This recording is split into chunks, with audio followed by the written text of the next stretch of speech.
ginagawa mo dito? Iha, huwag ka namang ganyan sa bisita mo.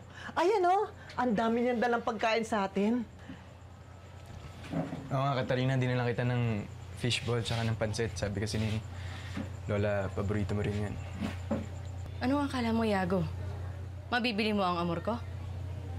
Katarina, bakit ba sungit mo kay Yago? Eh wala naman siyang ginagawang masama sa'yo. Oo nga naman, Katarina, tsaka kung may nagawa man ako mali sa'yo, sorry na oh. Huwag ka na naman tupakin sa akin. Please, peace na tayo. Eh, yun na nga yung problema ko eh. Masyado ka mabait. Hindi tayo pwede maging magkaibigan. Masungit ako. Matampuhin ako, tupakin ako.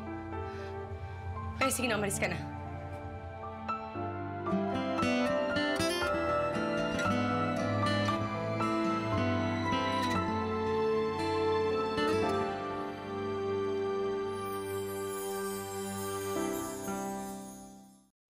Ate naman eh. Mabait naman sa amin si Kuya Yago eh. Ayaw mo pa? Oo nga po, ate. Huwag kayo nakikialam.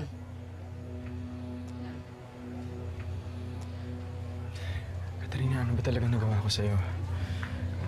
Hinaamon na nga kita tapos ginaganito mo pa rin ako. Kung may nagawa man ako, sabihin mo sa akin para alam ko.